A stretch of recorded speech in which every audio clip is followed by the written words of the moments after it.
Stanley, an elderly gentleman, is barred from the front desk of a five-star hotel because his clothes and appearance were deemed inappropriate and not up to the standard of the hotel. But when he was finally able to reveal his identity, no one could believe that such a fuss had been made.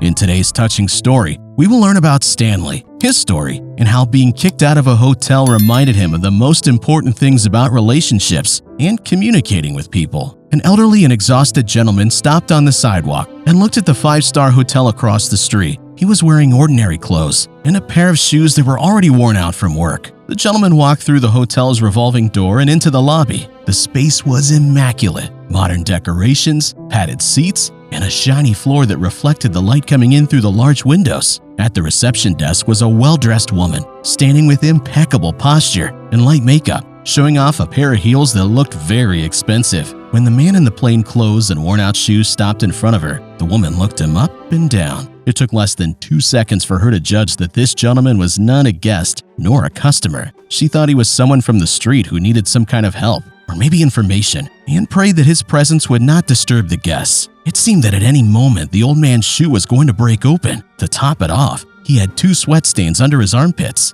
and an unshaven beard that made him look even older and more dirty. He approached the well-dressed receptionist and she tensed up, wondering what would happen next. The old man greeted her and said that he needed a room for the day. As he said this, he took out his wallet from his pocket. It was an old wallet too, and it didn't seem to the woman that there were many large bills inside. She saw only a credit card and what appeared to be a series of documents, nothing to indicate that he was like most guests at that hotel. The woman then indicated to him that he need not look any further for money, cards, or anything else in his wallet because there would be no way to book a room for that day. "All rooms are already occupied," she said. The old man put his wallet away and took a good look at the girl behind the desk. Her name tag said Mariana, and he said, "Look, Mariana, I've been through a lot to get here. I can no longer go around town looking for a room. And I think you have at least 12 rooms available." Behind Mariana, there were a row of access cards with room numbers on them, indicating that these cards had not yet been taken. Trapped, the receptionist thought it best to be honest with the man and explain the situation without losing her temper. "Sir, please understand," she said. "This is a luxury hotel that caters to the wealthy. They usually arrive here by car or executive cab, not those who simply walk in. It's not a place that everyone can afford. We have a reputation in this city. We can't put it at risk by giving one of our vacant rooms to someone who is not of the same social level as the rest of our guests. You understand, right?" The old man listened to everything with the same patience that the girl had shown, but his gaze seemed downcast, and his face showed more disappointment with every sentence she uttered. He then said that Mariana was wrong, and that all he wanted was a room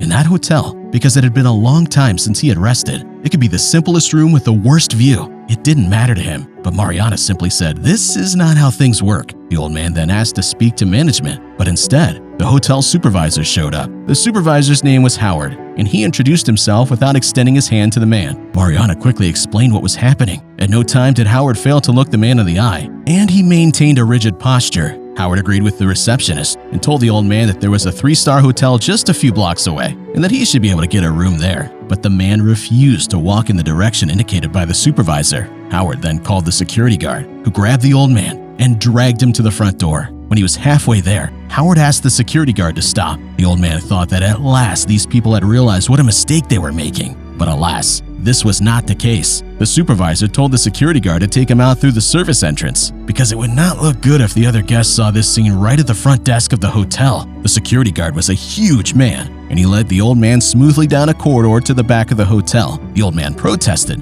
and said that everyone was making a huge mistake and that he wanted to talk to management. But the security guard only did what the supervisor told him to do. When they got to the service area, they bumped into Vera, who was operating the hotel's washing machines. When she saw the big security guard using excessive force against an old man, she told him to stop. The security guard respected Vera, so he let the man go. "Why act like that? Why is he coming out the back?" she asked. "Is this how we treat people in this company now?" The security guard said he was only following orders and that if she didn't like it, she should complain to the supervisor. Vera said that the service area was her responsibility and she would take care of the rest. The security guard left, saying that the old man was now her responsibility and she can have it her way. Vera approached the man, introduced herself, and asked his name. "You can call me Stanley," he replied, closing his eyes and putting his head in his hands. Vera promptly took a white pill from her pocket and offered it to him. "Does your head hurt? Take this. You'll feel better," she said. The old man thanked her, and the woman said her shift was over and she was waiting for her husband to come get her. Meanwhile, a couple of cleaning ladies entered the service area and saw Vera with the man, who, besides his advanced age, simple clothes, worn shoes, and unshaven beard, now was wrinkled and unkempt. They didn't waste any time and teased her colleague, saying that they knew her husband wasn't the most capable man on earth, but that to change him for that ancient man was already too much. She was scraping the bottom of the barrel. "Well, how funny you two are, aren't you?" Vera replied. "Get back to work." Stanley wasn't offended and even found the maid's audacity amusing, but he also noticed that Vera was very embarrassed. The cleaning ladies went away laughing, and Stanley wanted to know what that comment about her husband not being a capable person meant. Vera took a deep breath and began to tell the story. Her husband, Christian, was now physically handicapped after losing his leg in a hit-and-run accident. A driver ran a red light and hit Christian with the front of his car as he was crossing the street. The accident shattered his leg. He was attended by the EMTs and had to be taken urgently to surgery. The doctors tried their best, but his leg was beyond saving, and it had to be amputated. Of course, Christian was not happy with this, but he did not despair. Vera said that despite everything, he was grateful to have survived and that he believed he still had a promising future.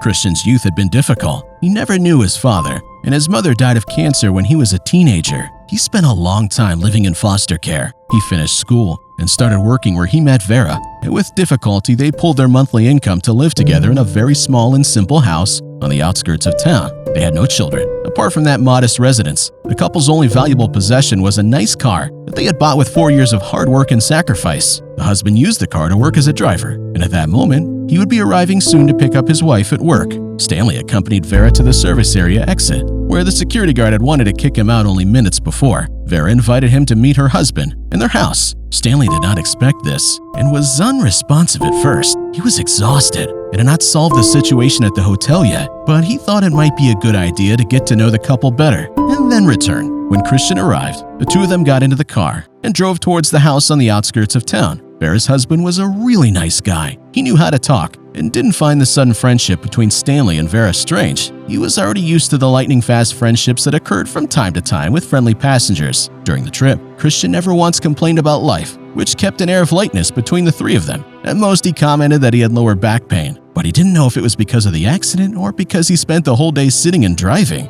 "I think I need to walk more," he said jokingly, and Stanley laughed, disarmed by the man's humor. Stanley realized that he hadn't felt this loose and at ease with someone in years. He was able to rest at Vera and Christian's house and never stopped talking with them. Soon the hours flew by. Vera thought that the old man might not have anywhere else to go and invited him to spend the night. Stanley accepted and slept on the old sofa in the living room. The next day, he got up and tried to fix his hair and shirt with his bare hands, refusing Vera's offer to iron his clothes. Stanley simply asked Christian to drop him off at the hotel, since Vera was going there as well. Stanley and Vera entered through the service area. Vera didn't say anything to Stanley, but she was afraid that he might get kicked out again, or maybe something worse, since Howard, the supervisor, might call the police this time. Stanley walked through the corridors at the back of the hotel until he reached the lobby. Once there, he stopped in a corner where he saw Mariana chatting with a woman in a suit. Her name tag said Layla, and that she was the manager of the hotel. Stanley approached her, and Mariana felt a chill in her stomach when she saw him back in the lobby,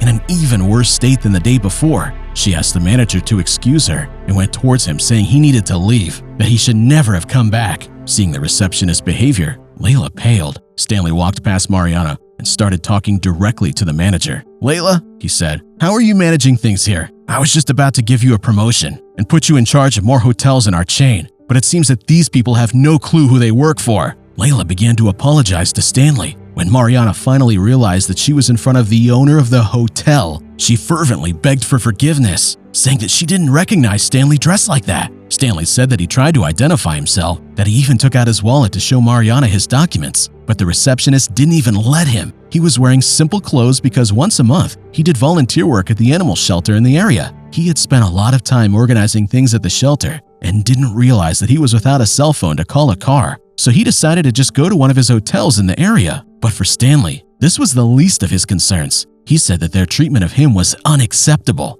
not only because he owned the place, but because even if he really was a man without possessions, without education, without the elegant or expensive clothes or living on the street, their treatment of him was cruel, without the slightest consideration for the human person. Stanley said he would have to review the role of all the employees in that hotel and had no way of guaranteeing that the manager, supervisor, receptionist, and security guard would keep their jobs. But he made it clear that Vera, the service manager, had proven to be a much more tactful person to deal with the situation. If all the stress caused by this incident was worth anything, it was that Stanley had found someone he could trust and would not let the 5 stars of the hotel dictate his or her behavior. Mariana asked not to be sent away because she recognized her mistake and was willing to change. Then Stanley said that that was fine. She could stay, but she would have to do a month's work in the service area of the hotel, where she would not be allowed to wear pretty clothes, jewelry, high heels, or even makeup. Mariana said that she would not do it, that she would not and could not accept the punishment. It was unacceptable and humiliating. Stanley looked at her with pity, put his hands on her shoulder, and said with all the calmness in the world, "Do you mean that you think being a cook, a porter, or a cleaner is to be humiliated? Do you think these people are not up to your standards? Well, know this, they are very worthy, and punishment is what you cause us all with your arrogance. The only unacceptable thing here is your lack of humility." The next day, a man in a suit and tie arrived at Vera and Christian's home late in the afternoon. He introduced himself and said that he was taking care of business for Mr. Stanley. By this time, Vera knew that the old man she had met the day before was actually her boss at the hotel and could not believe all that had happened. However, the man in the suit was there to give good news. Christian would get a prosthetic leg and physical therapy for his pain. They would also get a better and more spacious house in another part of the city, closer to the commercial area. In addition, if Vera agreed, they would pay for an intensive management course to prepare her for a higher level position in the hotel. Vera and Christian were stunned by the news. They were happy, but at the same time they felt this was too much for a couple who had done nothing special for that old man. The man in the suit replied that the world had become a place full of stingy, proud, and selfish people. An act of kindness like the one Vera and Christian had shown, without expecting anything in return, was rare and made Stanley realize what really matters in life and reminded him of what it was like to be around people who make others feel good. If you enjoyed this video, don't forget to hit that like button and check out the other touching story appearing on your screen right now. Thanks for listening, and I'll see you next time.